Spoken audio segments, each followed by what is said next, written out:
मंगळवार दिनांक 11 जून 2024 तुगलक दरबार मूवी बघितली. तामिळ मूवी आहे आणि तशी टाइमपास मूवी आहे. पण तेच परत त्याच्यात हेच की लीडर्स लोक कसे असतात, कसे करप्ट असतात, कसा पैसा खातात, कसं जनतेला फसवतात आणि आधी म्हणजे नुसतं त्यांची इमेज बघून जे अगदी त्यांना मानतात यंग किंवा यूथ, ते मग ऍक्च्युली जेव्हा त्यांच्याबरोबर काम करायला लागतात तर तेव्हा त्यांना मग ते त्यांचं खरं रूप लक्षात येते आणि मग ते कसे आपल्या मनाचं चांगलं ऐकून त्यांना परत पकडवतात किंवा त्यांच्या खिलाफ उभे राहतात. हे थोडंसं चित्रण आहे. सो ठीक आहे, ओव्हरऑल मूवी टाइमपास छान आहे. तर स्टोरी त्याची अशीच आहे की एका नेत्याचं भाषण चालू असतं आणि त्याच वेळेस त्या एका बाईची डिलिव्हरी म्हणजे तिला कळा यायला लागतात आणि तिथेच ऑन द स्पॉट तिची डिलिव्हरी होते. तर त्याच्याकरता ते सगळेजण आपापले धोत्र काढून वगैरे देतात आणि तिची डिलिव्हरी होते. तर मुलगा होतो म्हणून तो जो लीडर आहे तोच नाव देतो, याचं नाव समशेर ठेवायचं म्हणून. आणि मग जसा असा तो मोठा होत तर पण आणि नंतर दुसऱ्यांदा तिची आई बाळंतव्यात होते, तिला मुलगी होते, पण त्या डिलिव्हरीमध्ये त्याची आई मरते आणि वडील त्या शॉकने मरतात. त्याच्यामुळे शेवटी हे तो समशेर आणि त्याची बहीण हे त्याच्या त्या चाळीतले लोक आणि त्यांच्या त्या वस्तीतले लोकच खाऊ पिऊ घालून त्यांना वाढवतात. तर हा मोठा होतो, त्याचा एक मित्र पण असतो अगदी. तर त्याचा आयडियल तो लीडरच असतो. त्या लीडर बरोबरच त्याला काम करायचं असतं. तो सारखं मागे पुढे त्याच्या करत असतो की त्यांनी आपल्याला अटेन्शन द्यावं वगैरे. मग एकदा त्याचं करप्शन म्हणून तो पकडला जातो आणि अरेस्ट करून घेऊन जात असता तो हा नाटक करतो, ह्याला चान्स मिळतो. हा म्हणतो की अरे इतक्या चांगल्या नेत्याला कुठे तुम्ही घेऊन जाताय, नाही तुम्ही विष पितो वगैरे असं, आणि गडा कुठलं तरी औषध पितो. तर लगेच हा लीडर इम्प्रेस होतो आणि तो सुटतो लगेच जेलमध्ये. त्याची काय खूप पहुंच असते वरपर्यंत, सीएम पर्यंत. तो सुटतो आणि मग लगेच याला भेटायला येतो आणि समशेरला आणि म्हणतो तू आता माझ्या ह्याच्यात काम कर. आणि मग तो त्याला तिकीट द्यायचं म्हणून तो म्हणतो कुठून तरी 50 लाख आण, म्हणजे मग तुला मी तिकीट देईन. आता 50 लाख कुठून आणायचे? तर त्याचं तो प्लॅन बनवतो की एक कोणाला तरी आपण किडनॅप करूया मुलीला आणि त्यांच्या वडिलांना पैसे मागू. तर ते तसंच करतात. पण आता होतंय काय की त्या लीडरचा एक आधी मंगल नावाचा असिस्टंट असतो, तर त्याला रिप्लेस केलं असतं, म्हणजे त्याला काढून टाकतो हा आणि त्याच्या जागी समशेरला घेतलं असतं. त्याच्यामुळे त्या मंगलनी त्याच्या डोक्यामध्ये बाटली मारली असते. तर याला असे मधनं चांगले वागायचे झटके येत असतात समशेरला. तर जेव्हा हे लोक तिला किडनॅप करतात आणि रॅन्सम मागतात वडिलांकडनं 50 लाख,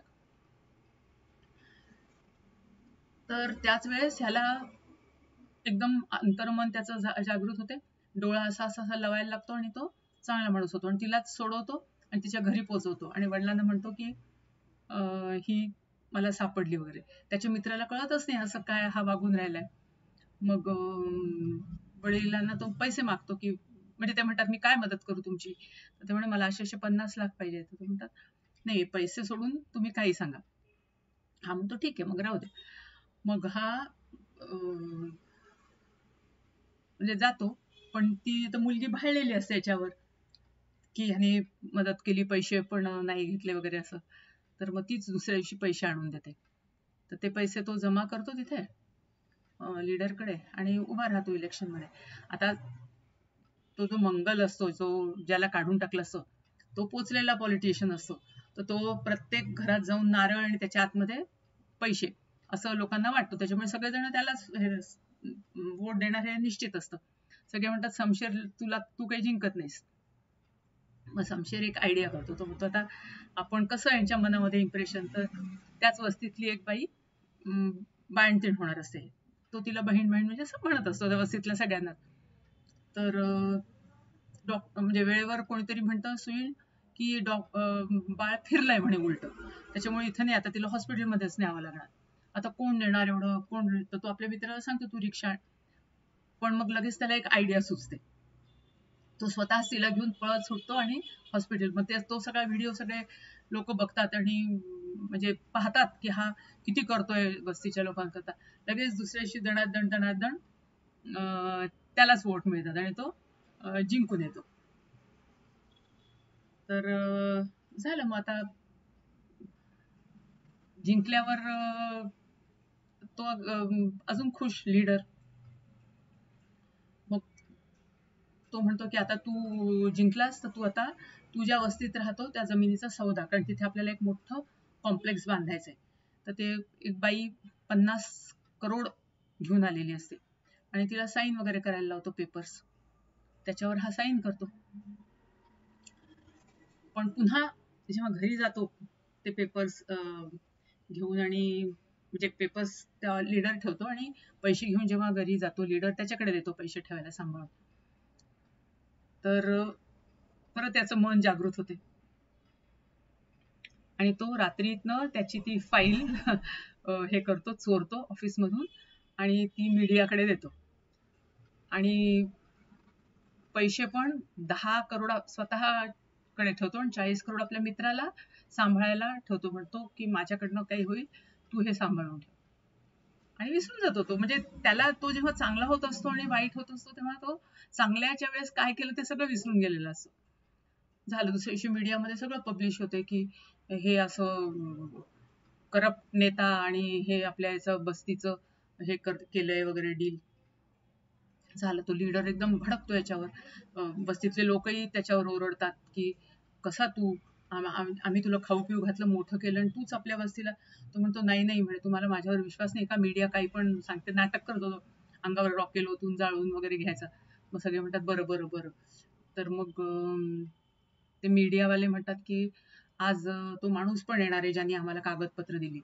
तर तो जो मंगल असतो दुसराच लीडरनी ज्याला काढला, तो उगीच आपलं स्वतःचं क्रेडिट की मीच कागदपत्र दिली वरून क्रेडिट घेतो. सगळेजण परत त्याचा उदो उदो करायला लागतात. मग आता लीडर म्हणतो की तू आता पैसे आणून दे माझ्याकडे, आता काय डील तो काही होणार नाहीये, तुझ्याकडे पैसे आणून दे. 10 करोड आणून देतो. तो म्हणतो 10 करोड. आणि त्यावेळेस तो चांगला म्हणजे झालेला असतो. तो म्हणजे यांना इन्फॉर्म करत असतो इन्कम टॅक्सच्या लोकांना की हे असं असं डील झालं होतं आणि मी त्यांचे पैसे परत करतोय, तुम्ही या रेड घाला. तर पकडतात इन्कम टॅक्सवाले. तर म्हणजे त्याला जेल होते. मग तर तो सीएम ला फोन करतो. सीएम म्हणे कोण आहे तो मुलगा, मला घेऊन ये जरा. तर तो सीएम कडे घेऊन जातो त्याला. तर मग सीएम म्हणतो की हा खूप पोचलेला आहे, त्याच्यामुळे आता मी याला ठेवणार, तू रिझाईन कर. आणि मग त्या लीडरला रिझाईन करायला लावतो आणि याला इलेक्ट करायचं म्हणून हे करतो. तर पुन्हा हा जेव्हा घरी येतो तेव्हा परत त्याला म्हणजे काय यांनी गुंडे पाठवले असतात, ते गुंडे मारायला येतात, भरपूर मारतात, खूप मार खातो, ऍडमिट होतो. मग ती जी बहीण जिची डिलिव्हरी केली असते ती सगळी त्याची म्हणजे देखभाल वगैरे केलेली असते त्याने. तर हा परत म्हणजे मग त्याला रिअलाइज होते की पहा वस्तीतले लोक आपल्याकरता इतकं करतात आणि आपण त्यांच्याकरता काहीच नाही, आणि आपण कसं करतोय. मग तो ठरवतो की आता आपण चांगलंच वागायचं. म्हणजे हे मग तो आपल्या इतके दिवस तो आपल्या बहिणीकडेही लक्ष देत नसतो. मग बहिणीलाही मदत करतो, तिच्या बॉसला म्हणजे बॉसनी तिच्याशी वाईट वर्तन केलं असं त्यालाही झोडपतो चांगलं. आणि मग आपल्या मित्राला म्हणतो की मला काही आठवत नाहीये, पैसे कुठे आहेत हे 40 करोड वगैरे. म्हणतो तू माझ्याकडे दिले होते ठेवायला, म्हणजे आपण हे आता बस्तीच्या याच्या कामात उपयोग करू. आणि मग ते लोक त्या पैशाने बस्तीमध्ये सगळं चांगलं म्हणजे सोयी वगैरे सगळं करतात. आणि सगळेच जण त्याचा जय जयकार करतात आणि पुढे तोच नेता आणि इलेक्शन मध्ये जिंकून येतो.